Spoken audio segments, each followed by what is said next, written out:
पाकिस्तान मुर्दाबाद, पाकिस्तान मुर्दाबाद। नमस्कार। पाकिस्तान के खिलाफ ओवैसी को लेकर मोदी ने ऐसा कौन सा फैसला लिया कि देश विरोधी गैंग बिलबिला गया, और ओवैसी ब्रह्मोस मिसाइल की तरह पाकिस्तान को कैसे करेंगे छलनी। आखिर मोदी ने शशि थरूर को पाकिस्तान के खिलाफ टीम इंडिया में शामिल कर कैसे मचाया हड़कंप, और पाकिस्तान को बेनकाब करके कैसे गहरी चोट पहुंचाएंगे थरूर। दरअसल जब बात देश की हो तो पार्टी या धर्म की राजनीति छोड़कर देश हित की बात करनी चाहिए। ऐसा ही कुछ पहलगाम हमले के बाद भी देखने को मिला। करोड़ों देशवासी कार पाकिस्तान को सबक सिखाने के लिए खुलकर सामने आए, जिससे हमारी सेना का जोश भी साथ में आसमान पर दिखा, और 6 से 7 मई की रात पाकिस्तान में वो तबाही मचाई जिसको पूरी दुनिया ने देखा। कैसे चुन चुनकर आतंकी और उनके आकाओं को ठोका, इसके सबूत भी दुनिया ने देखे। अब तो खुद पीएम शहबाज ने भी कबूल कर लिया कि भारत ने बैलिस्टिक मिसाइल से पाकिस्तान के कई एयरवेज पर अटैक किया, यानी कि पाकिस्तान अब घुटनों पर आ गया।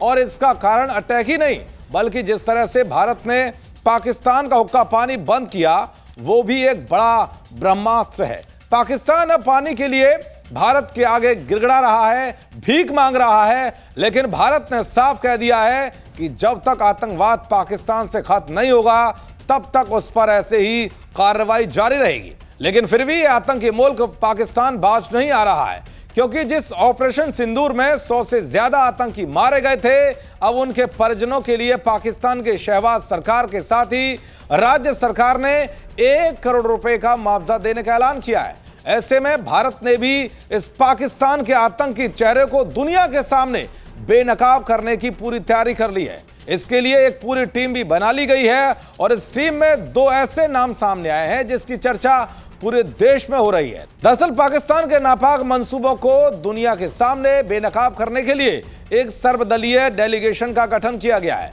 कांग्रेस के शशि थरूर और ओवैसी जैसे 40 सांसदों की 7 टीम बनाई गई है, जो विदेशों का दौरा कर वैश्विक स्तर पर पाकिस्तान की पोल खोलेंगे। थरूर और ओवैसी मोदी सरकार के कट्टर विरोधी रहे हैं। ऐसे में सवाल यह है कि पीएम मोदी ने इस मिशन के लिए इन्हें ही क्यों चुना है। आखिर इसके पीछे मोदी का क्या है प्लान।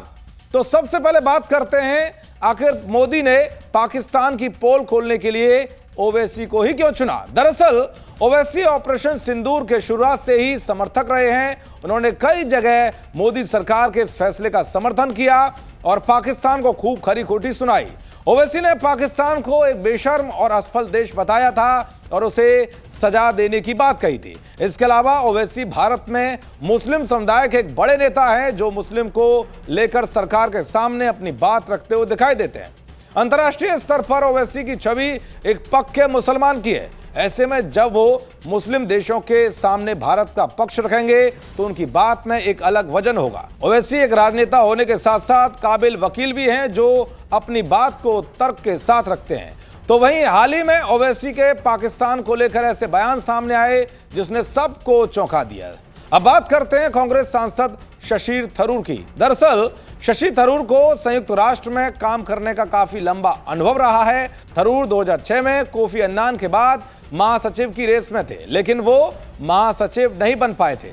थरूर 2006 में महासचिव की रेस में दूसरे स्थान पर रहे थे। शशि थरूर कूटनीति के अच्छे जानकार हैं। वो जानते हैं कि इस देश की क्या फितरत है और उसे कैसे जवाब देना है। यही वजह है कि जब अमेरिकी राष्ट्रपति डोनाल्ड ट्रंप के भारत और पाकिस्तान के बीच सीजफायर की घोषणा करने से पहले ही वाहवाही लूटते हुए उन्होंने सोशल मीडिया पर पोस्ट किया, तो थरूर ने पीएम मोदी की चुप्पी का समर्थन किया था। थरूर ने पीएम मोदी की चुप्पी को कूटनीति का हिस्सा बताया था। इससे पहले वो रूस यूक्रेन युद्ध के मुद्दे पर मोदी सरकार की कूटनीति की तारीफ कर चुके हैं, तो वह पीएम मोदी भी उनके कई बयानों और कामों की तारीफ कर चुके हैं। तो वह शशि थरूर शुरुआत से ही ऑपरेशन सिंदूर के समर्थक रहे हैं। कुल मिलाकर साफ है कि सरकार ने एक संदेश देने का काम किया है कि दलगत मतभेद भले ही हो, लेकिन बात जब देश की आती है तो सभी राजनीतिक दल एक साथ हैं, देश के साथ हैं। देखते रहिए जी न्यूज़। नमस्कार।